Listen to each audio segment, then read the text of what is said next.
All right, look, doing a little better this time. Paul actually turned the microphones on as soon as we came on live, so that was good. So Got it. everything I say right now is being heard, not just mouth moving. So we're getting there, just like our picks coming along slowly, but we're gonna get there. Everything's gonna Slow work. burn. So you ready to get us started back how we did this last year? Seems like it kind of it Yeah. turned the tides a I'd little like to bit. So thank our buddy Cameron Moore for getting us back to our pregame yeah, ritual proper here. pregame. All right, here we go. All Here's right, to let's it. do it. Let's do it. Let's just drink it. Ooh. All right. That shot brought to you by tequila.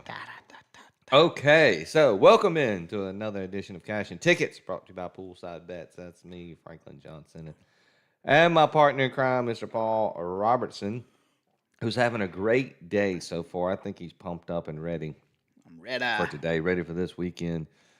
Got back on the winning track last week for Mr. Paul. Yeah, I took a baby. step back, of course. We gotta We gotta figure this shit out. we gotta get it going together. So we're gonna get there again. Cash and Tickets is going to bring you a recap of last week's locks, and then we'll take a look at the upcoming schedule for college and NFL and give you our locks for this weekend, and we'll hope they all hit. So we're Cash and Tickets come Monday morning. So first things first, let's take a look at what happened last week. The red and green flip-flop from one side to the other in this week. I'll just do a quick recap here. I go 3-5 on the week. Illinois did great against Duke. They got that thing done late and just pulled away as it went along. Cyclones held a 10-point lead, and they just let Iowa get back in the game. They couldn't score late in that game, but they, of course, as we mentioned in last week's pod, that I was terrified of that hook, and it got me. The Cyclones win that game 16-13. The Rebels don't cover, but at least Lane Kiffin apologized at the end of the game, right? Is that some? I mean, he didn't kick the field goal. Well, I mean, you get why he did, though. I mean, I really hate we couldn't get them off the field and not allow anything there. They had a 10-point lead with under a minute to go, and Kentucky kicks the field goal with 6 seconds left to then go and try to get it on. Anyway. So that does not cover there. Kansas, Missouri, boy, they scored early and often. That over hit easily. Miami, Ohio, and Rutgers got it done pretty easily as well. No sweat there. West Virginia, 3.5 favorite. good. They got beat outright by Ohio. Ohio's off to a pretty good start this year. Bobcats. Watch out for the I think Bobcats. that Missouri team's beat up, too. Tulane was holding on pretty well. And then all of a sudden, here comes South Al, scored a lot of points late. The game ended up 33-31, I believe, somewhere in that range. Tulane did not cover. And then UCLA, UNLV did not get the over because Nico didn't decide to play football until the second half of that game. That one comes up short as well. Did Did he not get benched, or did he? I don't think so. Okay. I think he played pretty well in the second half. It just could have used some first half points. It would have been pretty simple there. A ton of money coming in on them this week, UCLA. So that's my week. I go 3-5. My record now sits at 7-8. And we'll move over to the other side. Paul goes 5-3 as a good week. You want to run that down for us, Paul? Yeah, I should have left Western Illinois off. But Oh, the late ad there got you, didn't it? it's all right, though. I mean, they were right in the game, and, they just bad. Couldn't get in the end zone there. All right, so Utah State's doing their job this year. I'm going to give them the week off. Let them have a breaky poo.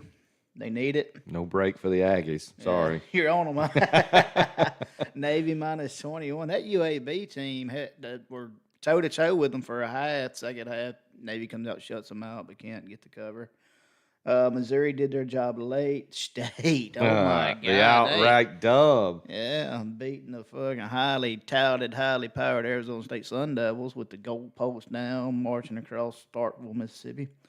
Oregon minus 28. That thing was gross. Was it? Did it end up 69-3 God, or they 69 to nothing? Something like that. I don't know what's old Gundy gonna do, but that thing's over.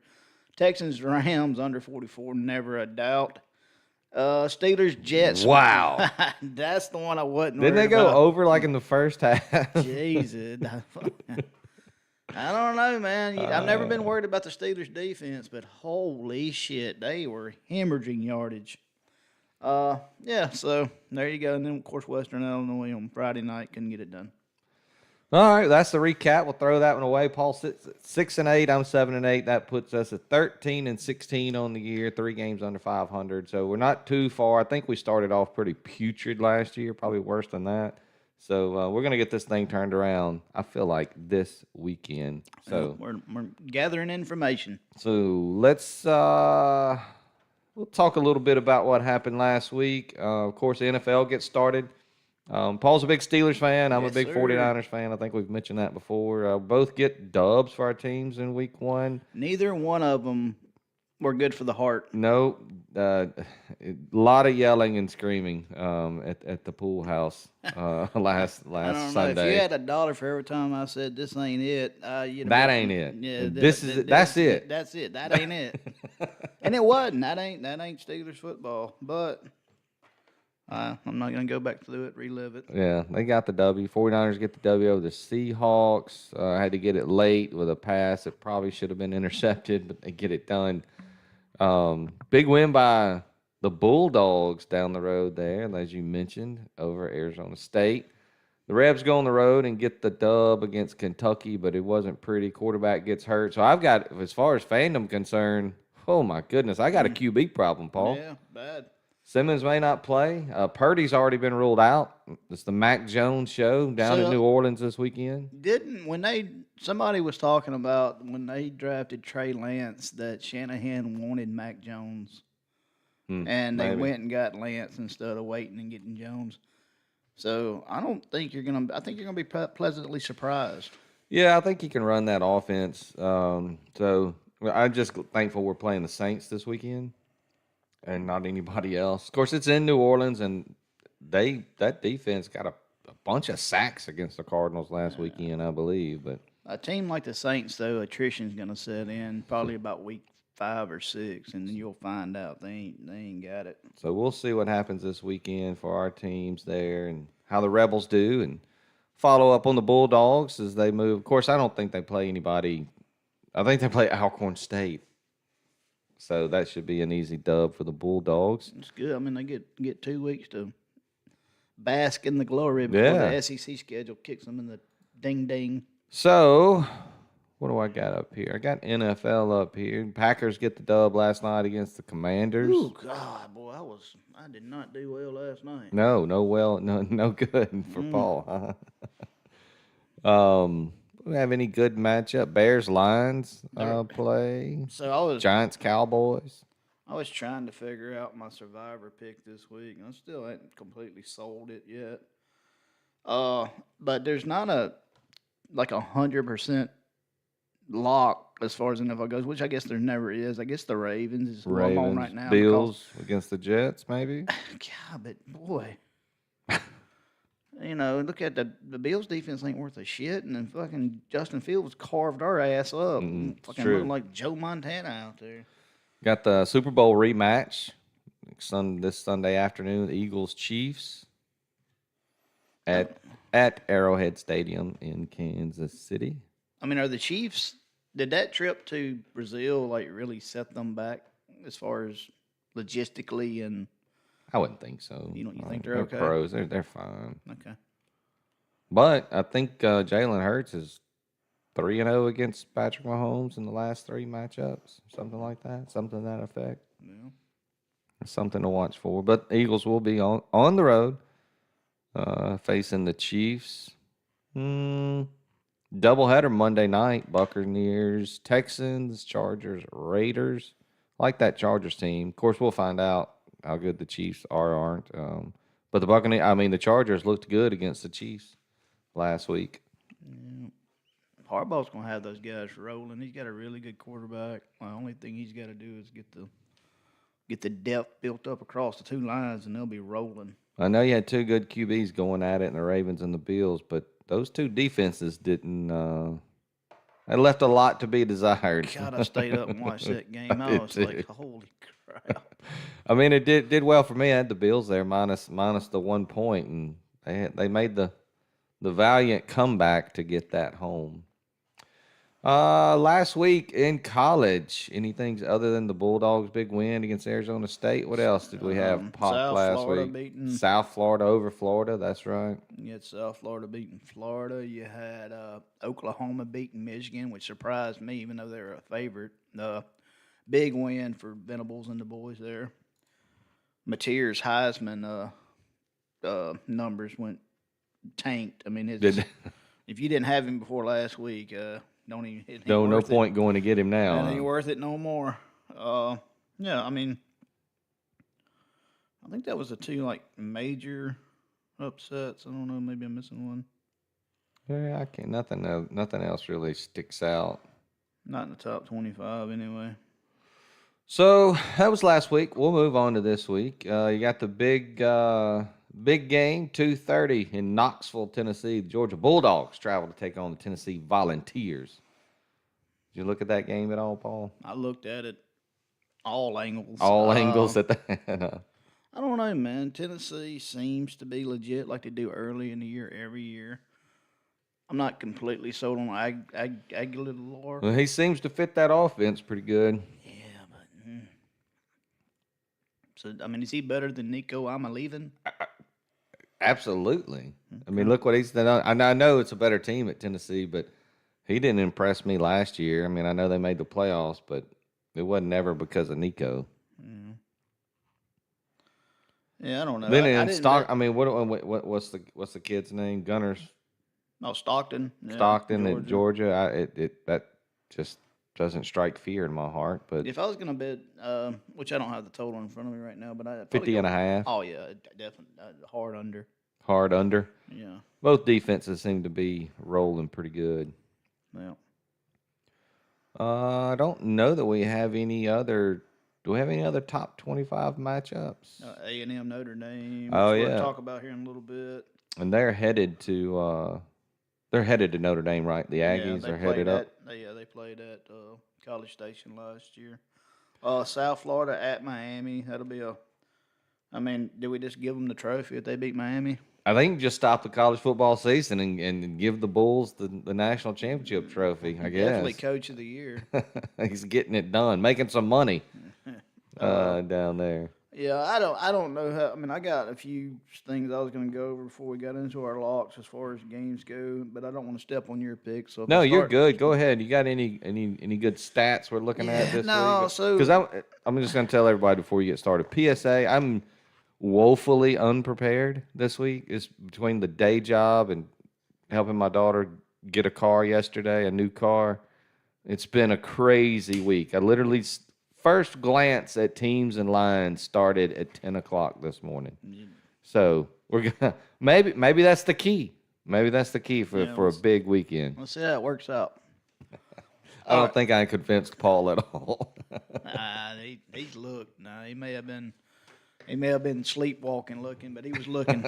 All right, so beginning of the year, I kind of talked about the commandments and don't ask a bad team to win for you, which means bad team means ATS this whole bit. So as we move on 3, 4, 5, and probably week 6, I think we'll really start to look strongly at the ATS records as far as what it means. But so if you're handicapping a football game this week and you look at Vandy at South Carolina, I don't know what the line, at the time that I wrote all this up, it was -4.5. I think it's moved. South Carolina -4.5. The Gamecocks are 10-0 straight up in their last 10. But they're only 1-9 ATS. 1-9. So you can't stop at what they did straight up if you're betting against the line, or you'd be getting slaughtered here. So I don't know. And it's Diego Pavia. So it's one of Franklin's favorite players. Absolutely. Another thing I was looking at, too, is Oregon at Northwestern. Oregon goes to Northwestern. It's an 11 o'clock kick local central, which makes it 9 o'clock in Oregon. So, which would be So think about a bunch of college kids getting up. What time you think you had to get them up? 7, 6 Yeah. to get ready for the ball game at a For this field 11 o'clock ball game, yeah. at a field that at best holds 22,000 people. If that, yeah. And only down on the river. Yeah, only 8 will be there. It's a high school football field on the river. Yeah.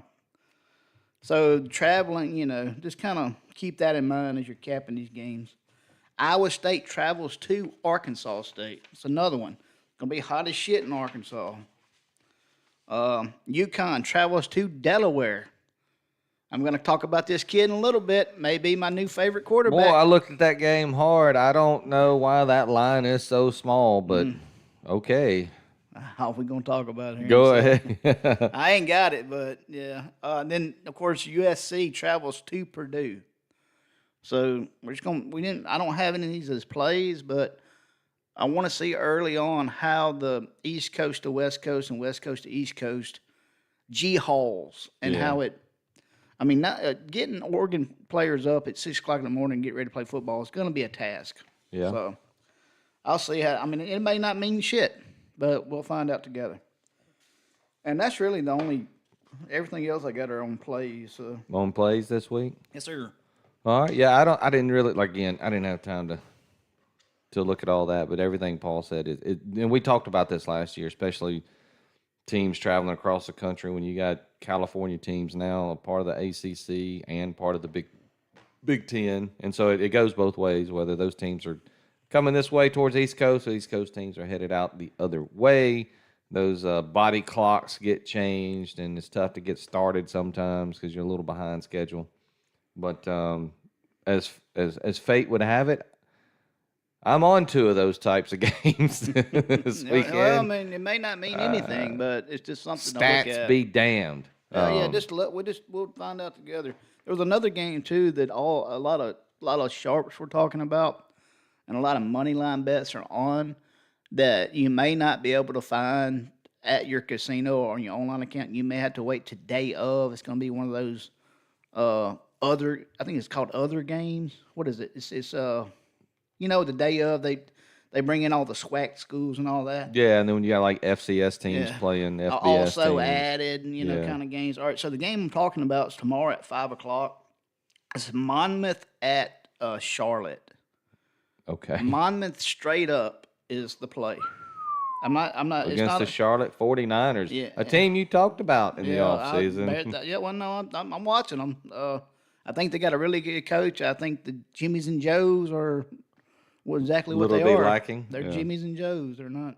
Anyways. Yeah, I know where you're headed there. But so just keep an eye on it. If you can find that line, especially money line, I think it's going to be worth betting from what I understand. So, anyways, that's just Monmouth, huh? Monmouth. Okay. Yeah, Monmouth's 2-0 on the year, and Charlotte's 0-2. Yeah. So yeah, there it is, right there. Has it got a line by it yet? No, there's nothing on it. Yeah, of course, I'm just on ESPN. I don't know if Action or somewhere I might think show some it's lines. going to be one of the day of, maybe late tonight. You might be able to find it. But there's definitely a line out there on it because people are already betting it, and it's Monmouth straight up. They're not even worried about it. Well, apparently this kid from Monmouth is gonna sling it regardless of who he's slinging it to. Yeah.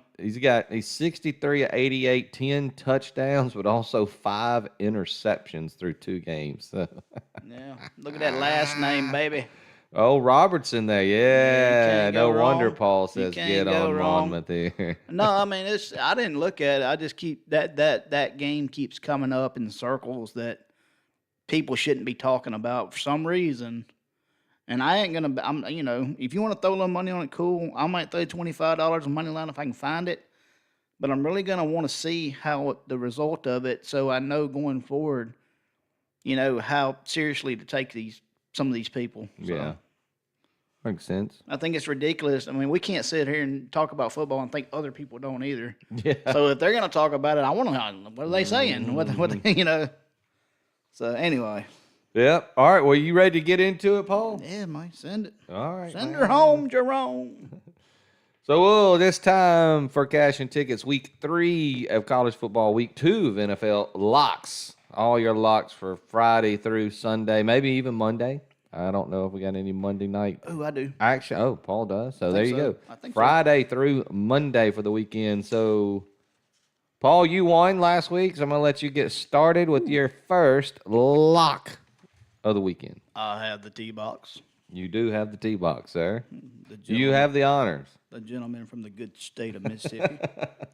All right, I'm going to start. This is not in chronological order like I normally do because I just didn't do it this way this week. Okay. So it's going to be crazy. So we're going to start out with Texas A&M at Notre Dame under 49.5. It's going to be a night game at Notre Dame.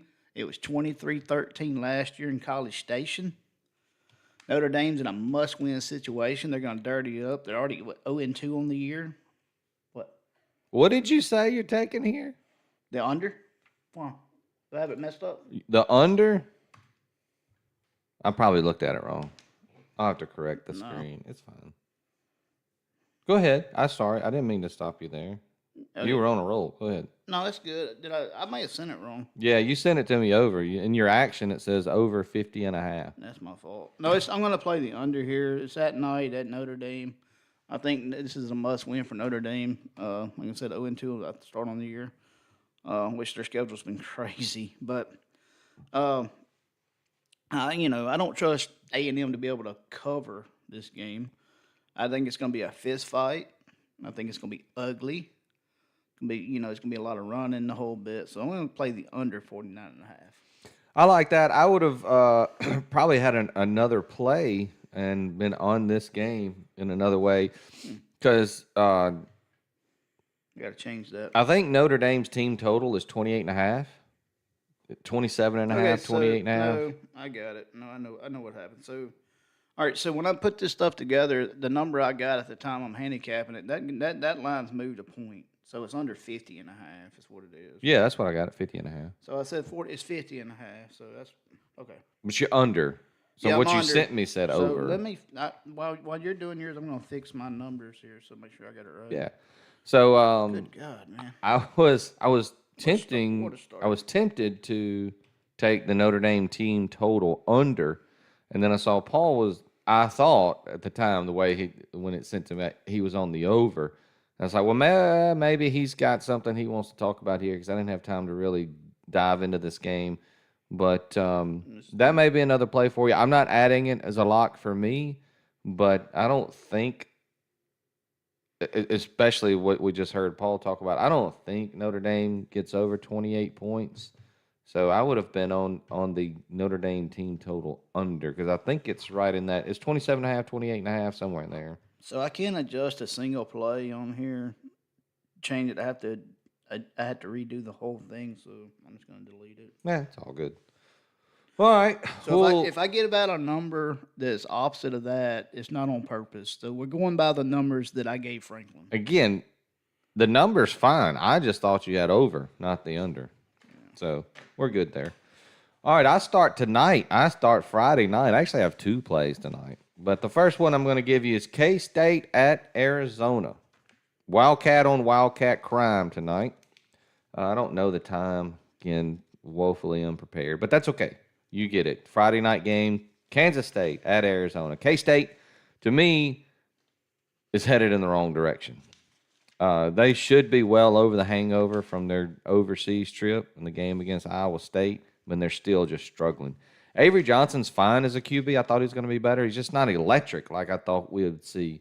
And they struggled with North Dakota of the FCS, University of North Dakota, and then lost to an Army team, 24-21, that had lost to Tarleton State. And I think Army is without their starting QB who got hurt in that Tarleton State game.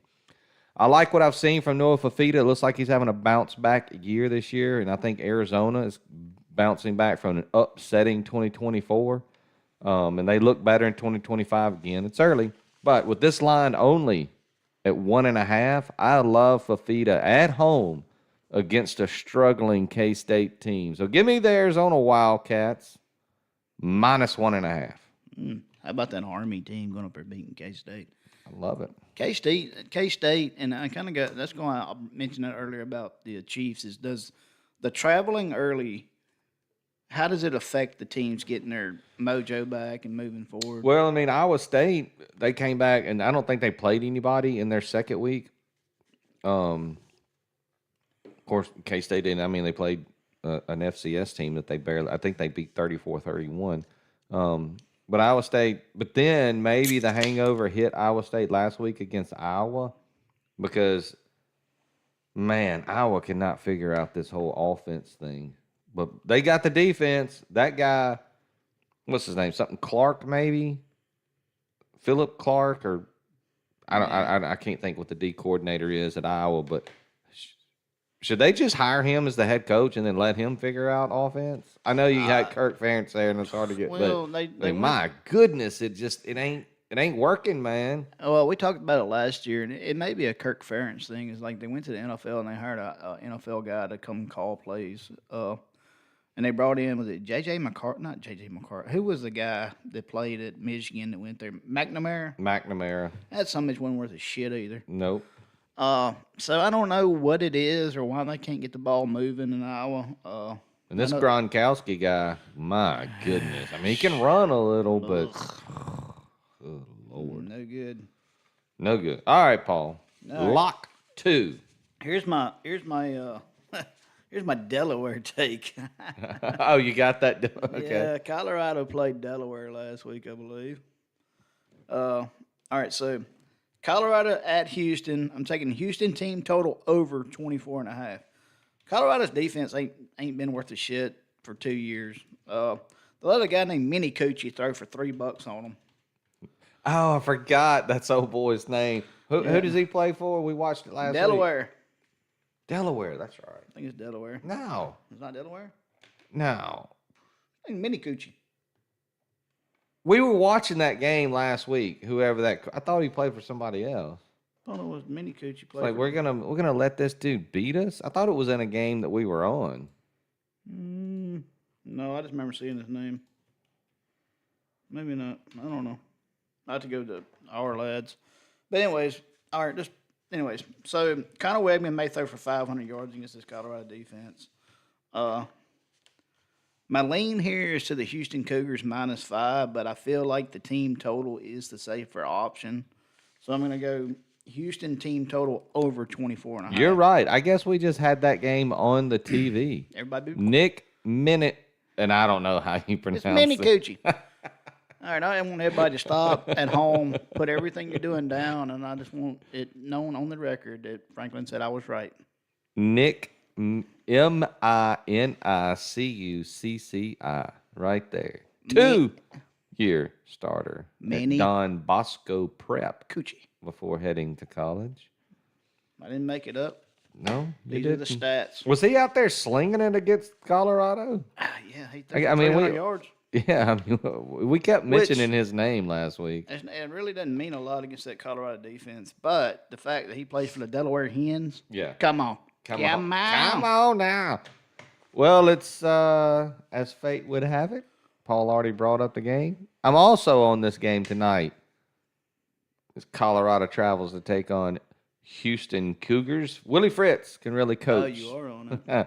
He hasn't gotten Houston to where he got Tulane as of yet, and I know it's been 2 years, but they've showed well early this season. There was some Rice love going into last week's game, and Houston put that to bed early. I know Wegman can be up and down as a QB, but I don't think the Buffaloes will present much of a challenge on defense. Houston defense will have to prove it against a decent QB in Caden Salter for the Colorado Buffaloes. They'll probably score some points, but I'll take the much, much better coach at home. Give me the Houston Cougars -4.5. I think Caden Salters may have a tight leash also. I don't. You think? Yeah. Oh my goodness. I think there's a lot of confusion over, and that comes from the top, of course. But Well, I mean, he was great at Liberty, and maybe just the step up, it's just not translating. well, you got to have good coaching. I didn't know it was okay to keep timeouts in your pocket.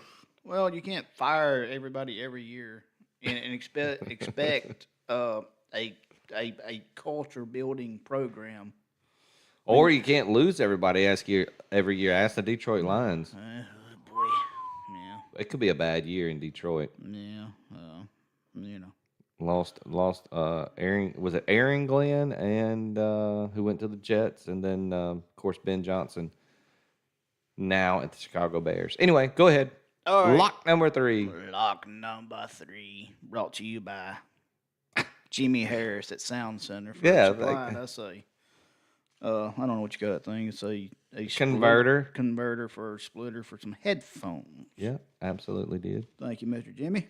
All right. We're going Old Dominion versus Virginia Tech. Is that right? Yep. So that's at Old Dominion? Mm-hmm. Ooh, baby. That's no. No, I don't think that's right. I think I wrote it down. I know they're playing Vatech. I don't know where the game is. This podcast has kind of got a little different flow to it this week. Anyways, we're going to find it, though. Yeah, Old Dominion plus 6.5 against Virginia Tech. Saturday night, 7 o'clock on the ACC network. Virginia Tech coming off an 0-2 stretch against SEC opponents. This is the home opener for the Hokies. Good Lord. So it's at Virginia Tech. Jeez, I wrote it down wrong. What a shit show. It is at Virginia Tech. Yeah, it's at Virginia Tech. Okay. Old Dominion's beat them in the past. Get it together, Paul. Oh, my God. It was started out so good. Yeah. All right. Old Dominion's beat them in the past. So this is not one of those opportunities where you should overlook them. I like them better at 7 or 7.5, but 6.5 is the number, so we're going to stay with it. ACC play on the doorstep for Vatech. They may be overlooking this Old Dominion team. Brent Pry is awful in non-conference. He's 4-12 ATS. So we're going to take Old Dominion plus 6.5. I'm not going to lie. I've heard a good bit of people just liking Old Dominion straight up. Don't hate it either. Don't hate it either. All right, I'm finally moving into the Saturday slate.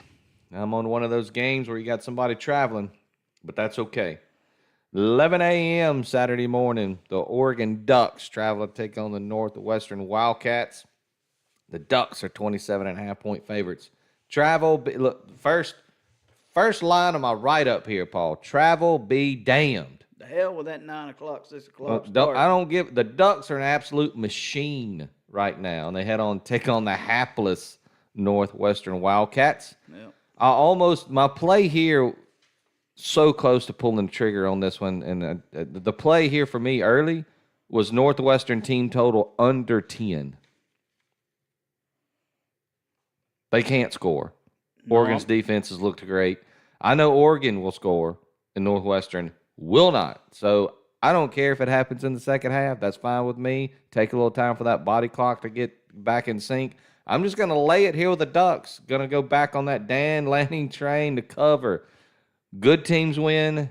Great teams cover. Dan Lanning has no problem running up the score. Give me the Ducks minus 27.5. Is that one of the games where they got potential weather, which I don't think it matters either. Does it matter? No, with Oregon? It doesn't.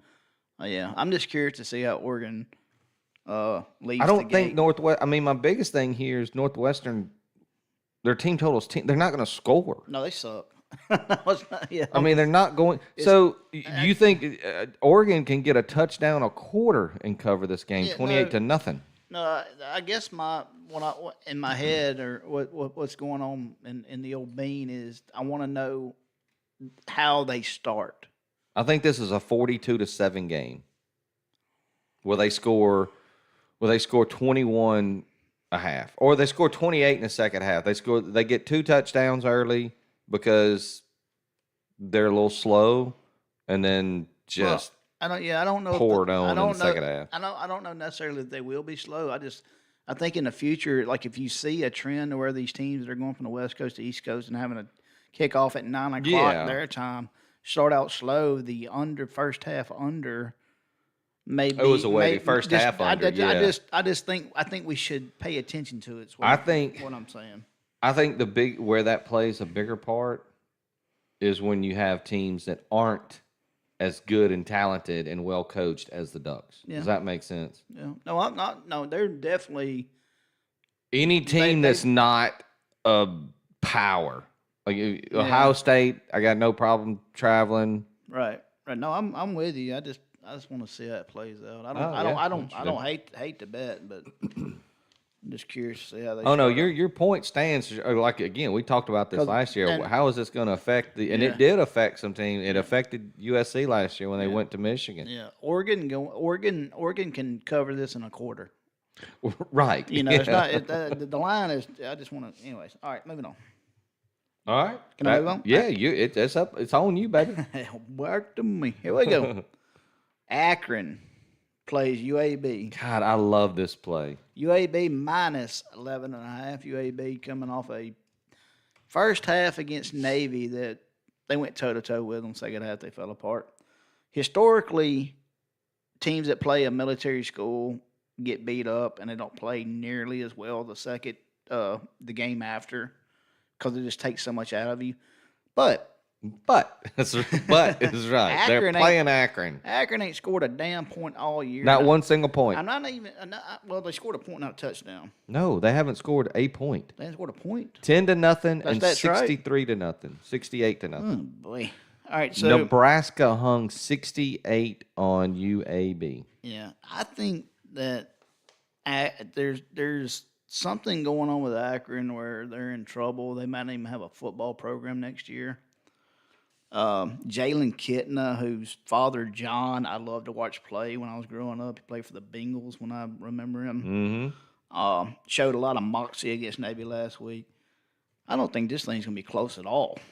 Yeah, this was one of my plays until I saw that you had it, so there's no point in both of us Double being whammy. on it. Well, So yeah, I had a little right up there too. It's like I know this game stinks. I get it, and everybody sees UAB and they understand that they can't defend me and you. But Akron may be worse than me and you if we were the running back. They may be better if one of us was a running back for them or a wide receiver. there's Akron has been outscored 78-0 in 2 games. is the guy that coached State that got fired after 1 year still the Moorhead? Joe I Moorhead think he's still the coach there.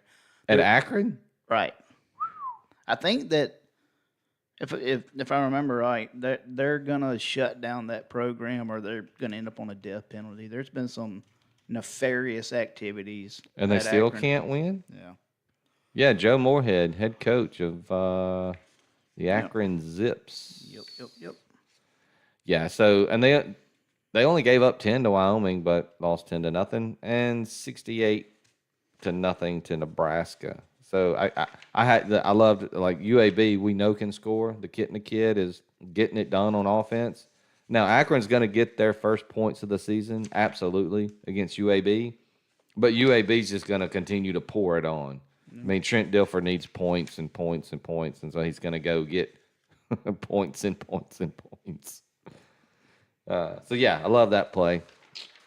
I didn't put it on mine because there's no point in both of us being on it. I'll probably play it this weekend for sure. But as far as the locks go, I mean, it would be a lock agreement and we'd be on the same thing, but it would only boost our team total. It wouldn't boost our team total. It would just be one game. So, yeah, it's either a win or a loss. yeah, It's so only I'm counts just gonna stay away from it. Not stay away from it, but not add it to my picks. So my 4th pick, still 11 a.m. Wisconsin Badgers travel, take on the Alabama Crimson Tide. That line's 20.5. Kalen DeBoer appears to be out here trying to prove that he belongs at Bama after hanging 73 on ULM last weekend. Not Now, even necessary. now putting up these gaudy numbers will not erase the opening loss to Florida State, but maybe it works in the locker room is what I'm thinking here. Luke Fickell is just about done in Madison, and this might be the nail that the administration might be looking for to send Luke Fickell packing. I wouldn't lay this if it was on the road, but at home, I think Bama rides a big win, and Kalen DeBoer is going to get out there and put all the points he can on the Wisconsin Badgers so they can have another good press conference at the end of the game. So give me The Crimson Tide minus 20.5. Did you see the TikTok or whatever it is where the lady there like, if you win $1.7 billion, what's the first thing you do? She goes, I take $70 million and get pay off DeBoer out of there. Yeah, get DeBoer out of there. Them Alabama fans are different. They don't give a shit, man. You know, it's all right. I got speaking of press conference. Take a little break here. Paul's looking at his phone. No, I'm sorry. Speaking of press conferences, you know, we were on that Missouri game 2 ways last week. I was on the over, Kansas, Missouri, and you were on Missouri minus 6.5. Mm-hmm. I've been pleasantly surprised about what Eli Drinkwitz has done there in Missouri. He's running a good program. Everything seems to be going well. They've been a good team. Good year last year. Then they beat 2 years ago. Didn't they beat Ohio State in a bowl game? Big win for Missouri Tigers against Ohio State Buckeyes. Yep. Now they start out this year with after they lost a bunch of people, and Pribula looks to be a pretty good quarterback there. No. So here's my problem with Missouri and why I can't. I just don't know. Like I've tried to talk about Drinkwitz in a good light. Super nerd over there getting it done. But this guy goes in his press conference, Paul. Boy. Yeah. He calls out a student reporter, basically. So Missouri is known for journalism. They got a really good journalism school there. So they have like a campus station, TV station with journalists and reporters and things like that. And this kid works for that college station there. And look, he's just trying to do his journalism thing. I know he's a Missouri student, but he picked Kansas to win the game. He's a kid. Yeah, well, so trying to be biased. They jumped on him or what?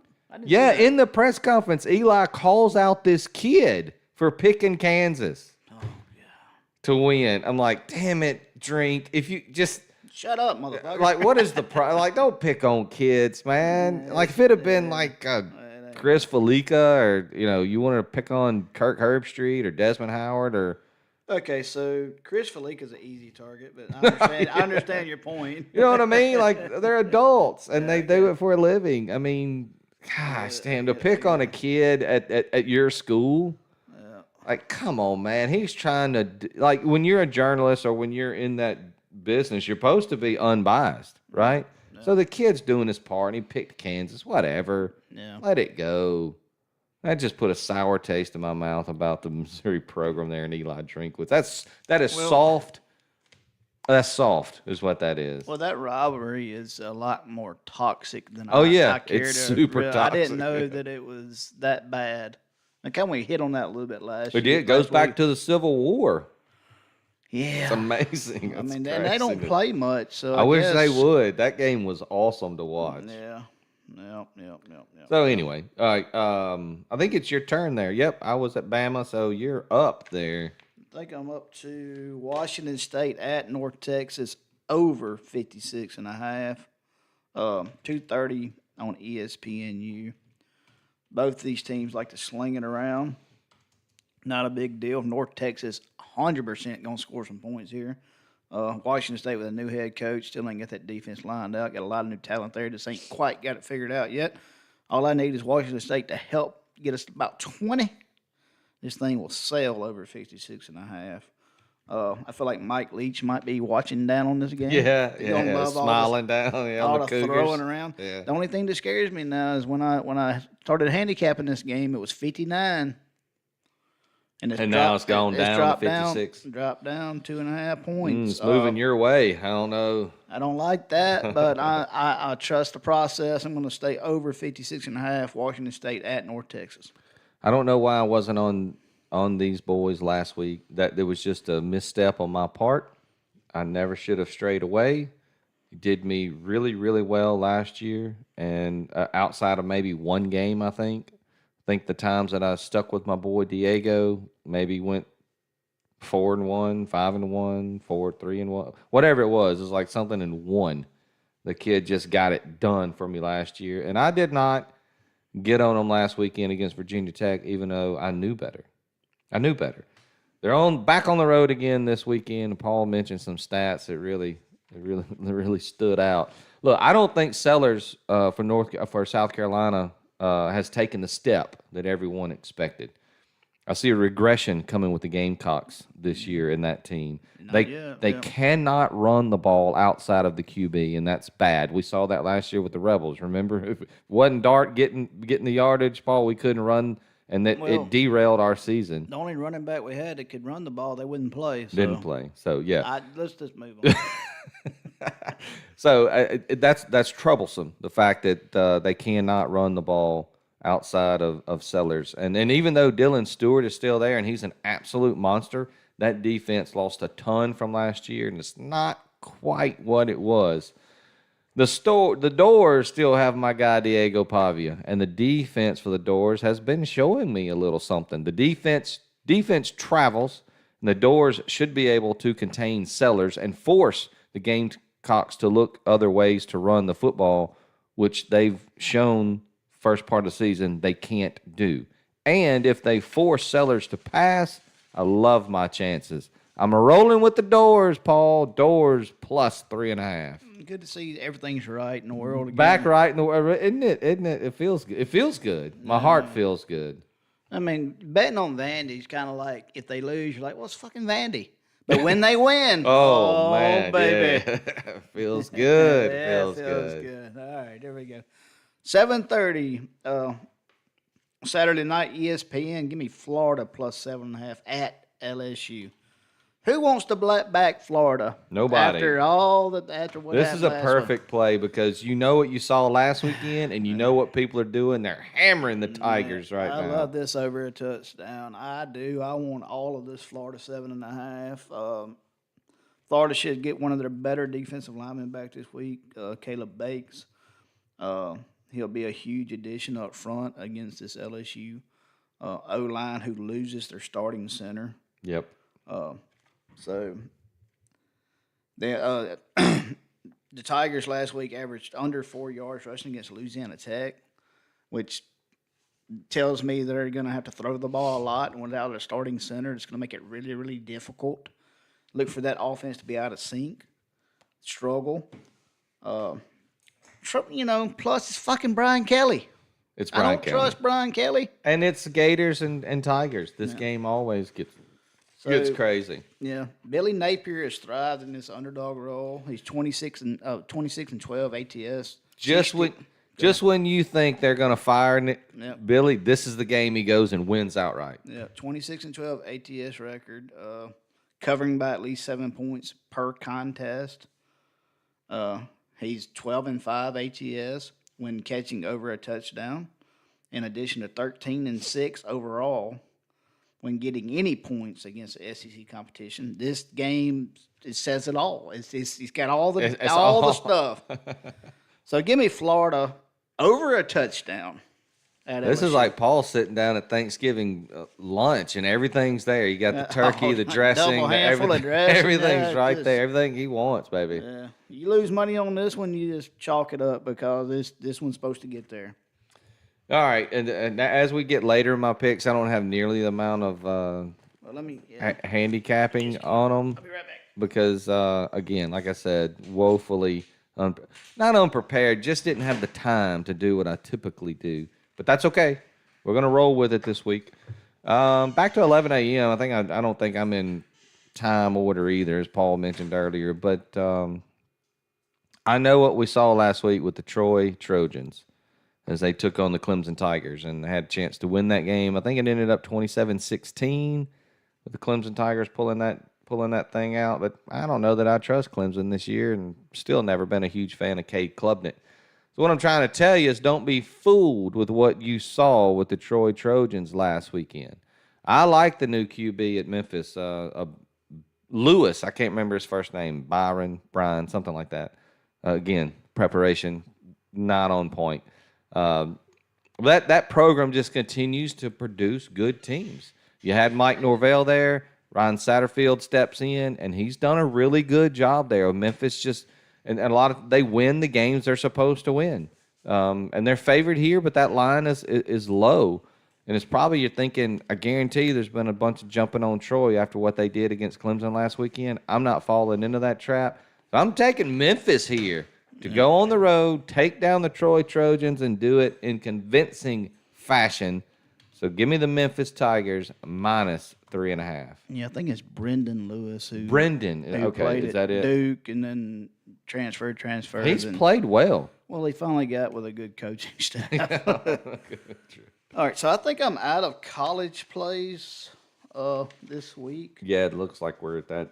And I've dabbled, and I did this last year too. I dabbled in NFL. I went 1-1 last week. I'm going to continue to do it until it tells me otherwise. Last year, I got a clear sign that I had no pulse. It's like, just stop. Just stop. I had no idea. I mean, I've already seen some bullshit this year. You got defensive line running clean off the edge and just falling down for no reason. But anyways, here we go. I digress. Is that the word, digress? Yeah. Okay. All right, Rams at Titans. Give me the under 41.5, 12 o'clock on CBS. Same report as I gave last week for the Rams game that went under the one that I did win. The defense is great. Offense is trying to play catch up with a quarterback that didn't practice at all during the offseason. None. Cam Ward seems to have no freaking help. The kid made some beautiful throws. Yeah, he did. He looks good, doesn't he? He's running for his life back here, and nobody will fucking help him. Here we go again. It's one of those games I keep talking about where the one team has to go. Los Angeles has to go to freaking Nashville. It's a 9 o'clock start for them. Let's see how it affects them. Maybe they get out slow. If they do, then I'd really like the under here. I think it's going to be an unmotivated bunch here. So give me the under 41.5 Rams at Titans. All right. I think I got it on the screen. Yep, I got it up there scrolling. All right, we'll move to my 7th play of the week. 8:45, the Air Force Falcons travel to take on Paul's 2-0 Utah State, 2-0 against the spread. Utah State Aggies. Yep. The Aggies are at home. Yep. And they're catching 3.5 points here. Beautiful Paul. stadium. Beautiful stadium. I can't believe Paul's on this game. He said, "I'm going to give him a break." No, we're not giving him a break. Once you find one, you ride them until they buck you. Yep. Like, loyalty matters. Yep. So I'll pick it up for him here where he's dropping all. Bronco and the boys showed well last week in the loss to Texas A&M. Now they get back home to face an Air Force team who's only played one game, and they played it, and it was against Bucknell. So I don't know that we really know what to expect against Air Force with Air Force here. But we know what Bronco and the Aggies have been doing over there at Utah State. So I'm going to ride with the Aggies here, catching points. Give me the Utah State Aggies plus 3.5. All right, let's do something. All right, Do it. You ready? Yeah. Best guess, without looking, Bucknell's mascot. Oh, God. I should know this from basketball. I want to say it's the Browns, but it's not. I was going to say Bison, but that's North Dakota or something like that. I can't remember. Bucknell mascot. God, that's a good one. It's not the Tigers. No. Don't look it up. All right, so bet. Just Well, give me a we've made our guesses, right? All right, so I'm gonna say Bucknell. Tigers, since everybody's the Tiger. I'll say Tigers. You'll say Tigers? Yeah. All right, let's see. Bucknell University. No. They are the Bison. Damn it. Bison. Well, that was my only my guess. Bucknell Bisons. All right, that was fun. Just one, though. Just one Bison. So Bison. they're not going to stampede over anybody. Just one. What was that last year? It's probably not Bisons either. So it's probably, if it like real English, like if you have a whole bunch of Bison, it's probably still just one. But look at that beautiful drawing there. Look, that's a beautiful Bison. He's even got a growl on his face. My goodness, he's angry. Oh boy! I don't know how that popped into my head. Bucknell Bison, yeah. Basketball. Yeah. It just. The old Bean was beaning. Yeah, it was in there. What was it like? It does. Wait, what? It was Tulane Green. No, it's one team that's like a. You kept saying this. I said no. It's just the Hurricane. It's Tulsa, isn't it? Tulsa. The Tulsa Golden Hurricane. One hurricane, just one.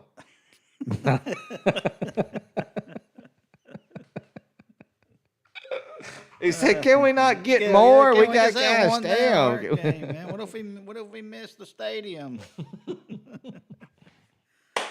All right. Last lock of the week for you there, Paul. All right, give me the Buccaneers. I believe this is a Monday night affair. Yeah. Buccaneers straight up at the Houston Texans, 6 o'clock on ABC. There's 2 Monday night NFL games this week, so pay attention. Yep, there are. This one smells funny. I don't like the line, but I'm going to get on it anyway. Looks like a trap game, but I'm on it. Houston's offense is offensive. Just because, C.J. Stroud has regressed, Well, and that O-line is bad. Yeah, that's kind of what we talked about last. The O line is terrible. They're the weakest and probably the least experienced O line in the league. The Bucs should be able to make more big plays than Houston here. God, I'm about to tear this. I can't thing. believe And Baker and the Bucs aren't favored in this one. But that's good for you. Yeah, so Texans also lost their center, which is already bad. So, anyways, God, I'm finna tear this up. Emeka Egbuka. Emeka Ibuka, you got it. Yeah, the new wide receiver there at Tampa Bay, showing out. Emeka Egbuka and Mike Evans will be the difference here. Give me the Bucs straight up. I like it. Tampa Bay Bucks money line. I just put on here money line. It's plus 118. It'd probably be whatever you get. It's gonna move around. It'll probably be minus 105 come Monday. Once that poolside bets play comes That's rolling right. in. We're moving lines out here. Yeah. All right, my last play is another one of those teams traveling. This one's going from the East Coast, literally the East, all the way to the West Coast. And this play for me right here is a simple fade against the Stanford Cardinal team. They are one of, if not the worst, of the Power 4 programs. They lost outright to Hawaii to begin the year, and they scored 3 points against BYU. BC travels across the country, but like I said with the Oregon game, travel be damned. I think the Eagles go out there and lay it on the Cardinal. So give me the Eagles, Boston College Eagles, that is, minus 13.5. All right. And there's a UFC card this Saturday. Oh, boy, UFC, too. I'm going to try to put some cards, plays out on that. I mean, it'll be on Twitter or somewhere. I don't know where. All right, so all our picks are in, right? All of them. So let's do the old rundown here. So we got 16 plays. Yeah, everybody went. We both went 8. All right, before I start running this down, this right there, I just want to mention one thing. Since again, we're coming to you from Clarksdale, Mississippi, so we're not too far down the road from Oxford, where the Rebels play, and about 2.5, 3 hours from Starkville, where the Bulldogs play. Right. Bulldogs got no worry this weekend, play Alcorn State. Now, the Rebels, on the other hand, some of you I get it. You like to bet on your team. I don't typically. I did it last week, had that thing covered. I don't know what happened there. I give up the late field goal, whatever. Beware of this game against the Arkansas Razorbacks. They're coming in hot and heavy because we laid 63 on them last year. And don't let the line fool you. I know it's dropped down to 7. You're like, oh, my goodness. I love the Rebels here. But their starting QB may not play this weekend. It may be the Trinidad Chambliss show, and he's more of a runner coming out of – he played at Ferris State. Got a trophy, though, didn't he, Paul? Yeah, he's a natty champion. Yeah, winner. national championship at Ferris State. But he's more of a runner, and he hasn't – I don't know if he's thrown more than 2 or 3 passes this year, maybe against Georgia State early. So just be careful when you're looking at that game. Don't be fooled by the line. Don't get caught into a trap just wanting to hammer the Rebels because that line's come down from, I think it started at 11.5. But that's because, if you didn't know, Austin Simmons is questionable to play this game. I'm not saying he's definitely not going to play. I would just proceed with caution. Yeah, year 2 with Tylen Green and that offense. And they got it rolling. It's not going to be easy. So defense is going to have to carry us this game, I feel like, which they can. They can do it. Pete Golden can dial it up. If you are one of the people who, like the people I know, who may need some liquid courage throughout the game, you might want to double up. It's going to be a stressful one. Isn't that what you told me after I sent you that information? Add another 15-pack to the cooler. We're going to need it. Yeah, gonna need it. All right, let's run down the picks here, the locks we got. All right, I'll run down mine quickly. starting Friday night, 2 games tonight. I love the Houston Cougars taking on the Colorado Buffaloes. I like Wegman there, and I like the better coach. Give me Houston minus 4.5. Arizona Wildcats take on the Kansas State Wildcats. Arizona's at home. Bounce back year for Noah Fafita and the Wildcats. Give me Arizona minus 1.5 against the K-State team going in the wrong direction. Oregon faces a Northwestern team that cannot put the ball in the end zone. It won't take Oregon long to cover this line. Give me Oregon minus 27.5. Memphis travels to take on the Troy Trojans, who probably a lot of people jumping on Troy because of what they did with Clemson last week. I don't believe it. Give me Lewis, Satterfield, and company, Memphis minus 3.5. Bama needs all the style points they can get after that early loss to Florida State, and Kalen DeBoer is trying to get that done after hanging 73 on ULM. I'll take Bama at home and lay the 20.5. My boy Diego Pavia, probably not much more to say there. Vandy on the road against South Carolina, plus 3.5. I'll take all those points. Boston College travels across, but they're taking on one of the worst teams in the FBS. Give me Boston College minus 13.5 against the Stanford Cardinal. And since Paul dropped them this week just like an anvil from the top floor of the tallest building, just I don't want you anymore, even though you're 2-0 for me against the spread on the year. Just threw them off the roof. Didn't need them. Doesn't want them. Sir. I don't like that. No? I talked to him. Did you? You give him a call? I told him, I said, hey. Offer your apologies? It's okay, guys. It's okay. Well, I'm jumping on the Aggies here at home against the Air Force Falcons. Give me Utah State Aggies plus 3.5 at home. Yeah, they may be my San Jose State this year. All right, Paul, you want to run down your picks over there? Yeah, in front of touchdown Jesus and a must-win situation for Notre Dame. Give me a dog fight at night at Notre Dame. Give me the under 50.5. Colorado's defense can't stop me and Franklin. Give me Houston team total over 24.5. Old Dominion against a bad Virginia Tech team who Old Dominion has beaten in the past. Give me them plus 6.5. Love it at 7.5. Hope it gets there before I bet it. All right, question before you move on to the Blazers. Here we go. I know you're on a roll there. No, what's up? How are they this bad at Virginia Tech? Still. I don't know.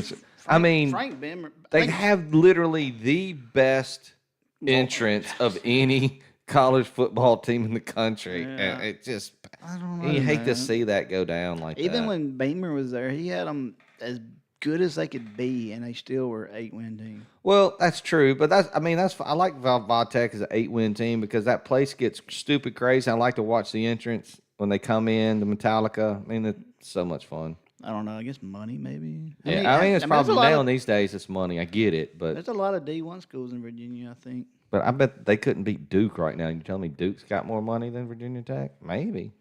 I don't know. Maybe, I don't know. Cutcliffe's splitting the bill. They paid Darian Mintz $7 million. Yeah, a lot of money. All right, go ahead. Back at it. All right, UAB minus 11.5. They should roll here. I lost my train of thought. Sorry. Washington State, North Texas. Mike Leach watching here. They go over 60 easy. The total is 56.5. North Texas carries the points in this game. I think Jimmy Rogers is the head coach at Washington. Jimmy Rogers. He was the DC at Great name. You know what I'm talking about? Mm-hmm. He was at Washington when they made their run. He's a DC. But he's going to need time at Washington State. So I think offenses, I think North Texas can get after them here in Washington State. Just give me 17-20. We'll clear this. The one that nobody wants to bet, Florida plus 7.5. This is a great time for, this is where you save your job. Well, Napier's going to save his job. I love this bet. I love it. Brian Kelly sucks, guys. I'm sorry. Just trying to tell you. I don't want to believe me. I've been screaming it from the top of the roof. Rams Titan under 41.5. Titans O-line's beat up. Cam Ward has no help. Nobody can catch the freaking football. Rams offense still trying to find their footing. So I like the under there. And their defense is really good. Yeah, they are. And the Bucks money line on Monday night, 6 o'clock kick. If you're going to bet it, get it. Don't wait. Don't think it's the only one going. It's going to be 2 games Monday night, and the Bucks are the early one. Yeah, I like it. I think we're gonna get over 500 this weekend, Paul. I mean, like after all the totaling and everything, PSB up there at 13 and 16, it's gonna be flipped around. We're gonna be back on track and rolling. And after week if you 3. watch this podcast and if it's we do our podcast on Friday around lunch. So if it's Thursday and you just want us to talk about a game, and it really don't matter what level it is, if you want us to talk about the Statesman, let us know. Send us a message. We'll We'll dial into it. If you want us to talk about Clarksville High Lee Academy, You know, I think we'll do it. speaking of the Statesmen, I think they're ranked in D3. I think they're I know they're. Well, I don't know, but I think they're undefeated right now. Like there is a 2-0. D3 ranking you can find in Delta State's top 20. Hell yeah. So I guess that's going to wrap it up for Cash and Tickets this weekend. Hope you got your picks in and, do what you got to do. You want to fade us, you can fade us. We're hoping to get a bounce back weekend this weekend. We'll be around the pool all weekend long, probably even for some NFL action on Sunday afternoon. Again, if you got anything you want us to talk about next week, start sending us messages now. We'll dive into it. We'll mention it on the podcast. But you've seen the picks. You've heard them. Our reasoning behind them. We hope all of you go out there, put in some tickets today and tomorrow and Sunday. And come Monday, what are we going to do, Paul? Yeah, we're going to cash some tickets. Are you in a hurry to get out? You got to go. No, what you got? Go ahead. Well, Paul's got something on his mind here. No, we got to hear this. Well, I think we all got something on our mind about this Charlie Kirk deal. Oh, yeah. I didn't. And I'm glad you brought it up at the end. I didn't want to get bogged dragged down. I don't want to get too deep into it, but I think it's affected everybody a little bit, and I think it's okay for everybody to kind of like, what's your thoughts and kind of go through it, and then we'll get out of here if you want. Yeah. Or we can sit there all day, whatever you need. Most political things don't get me riled up one way or the other. Does that make sense? Like I don't.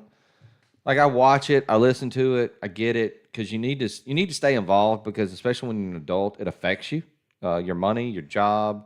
I mean, it affects you. You need to know what's going on with the government. You don't have to stay totally in tune, and you got to find your avenue of news, whether it's watching mainstream, whether it's watching YouTube stuff like with Megyn Kelly and Joe Rogan, if that's a thing now. They dive into political stuff. I mean, whichever way you lean. But I watched a lot of Charlie over the last several years leading up to the election of Trump in November, and what he did and what Turning Point does specifically.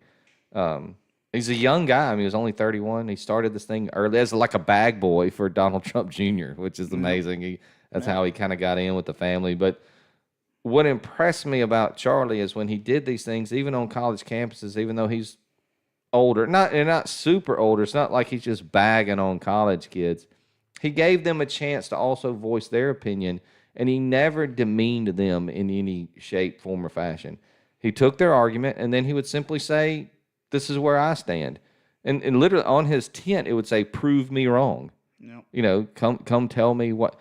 So he did it in a great way, because a lot of these colleges were devoid of Christian values and of conservative values. I mean, we know that for a fact, especially a lot of your Ivy schools. Still are. They teach one side and they shouldn't be teaching either side. True. They should just be teaching these children the things they need to know about, whether it's math or sciences or law or whatever it is or journalism, whatever it is they are to teach. And I think that was part of Charlie's whole point. He spoke his truth, and a beautiful family. And this assassination it really shook me. It's one of the few things in politics that's ever shaken me to see this man be taken down for literally just talking to people about what he believed in. Yep. It's a bad deal. I do think that the way that he went about it, as far as trying to reach out to the younger generation, was the right way to do it. Because I can think about myself at 18 to 22. You have thoughts, and you have but you really don't have a direction because your voice doesn't matter, especially when we were coming. It didn't really matter. Nobody listened to us. Nobody gave a shit what we or thought. cared if we had Yeah. any thoughts. Yeah, but he actually took the time and he did the bit, and for that I respect that. They never did, as you say, prove me wrong, proved him wrong. Yeah, I don't think that's so. what's so crazy. It's Yeah. like even now, they're these dumbasses that are celebrating, or you didn't prove him wrong, so knock that shit off. Yeah, and the people that are, we're you actually using cancel culture in the right way here. If you're out there celebrating a man's death, Yeah, you need to be gone. Yeah. And I'm glad to see universities and businesses firing people right there on the spot for their bad thoughts. I mean, no matter if you believed what he said or didn't believe, how can you celebrate a man's death? yeah. It's amazing. Yeah, it's sad, man. And he did something I don't know that I could do is give sometime even me and you when we get into our debates and we talk over each other and we don't listen. Charlie listened. And he listened, and he did that, and he did it to younger generations and older also, and that's what these older cats are lost their damn mind. But anyways, I thought it was I think we should just talk about it anyways. So Yeah, it's a sad day. It's a sad time that this has led to that. That an election of a president, the people that are behind him, or people that are trying to make their voices heard. That this is the kind of thing that we got going on. So I'm glad you brought it up because I've had thoughts. I still have thoughts. And my daughter, it hit me with my daughter yesterday. She was sad because he was scheduled to go to Ole Miss in October. in about a month, right? Yeah. No. And she's gonna miss out on that. I'm glad you brought it up, Paul. So anyway, we hate to leave you on that somber note, but I'm sure everybody out there has knows about this situation and what's going on with Charlie, and that's kind of our thoughts on the situation. So our prayers are sent out for his family, his children, obviously his two beautiful young children. I don't know how to explain to them when they get older what happened to their father, but hopefully they continue to know all the good things that Charlie did in his very short time here on this earth. Yeah. So that's going to do it for me and Paul. Check out the spreadsheet. Check out the reasons that we made those picks. Don't just go look at the picks and then get pissed off if they lose. Go listen to why we picked them, and that will guide you on whether you want to roll with them or not. That's right. Disagree. So again, that's going to do it for us. We'll see you next week on another edition of Cash and Tickets. Take care.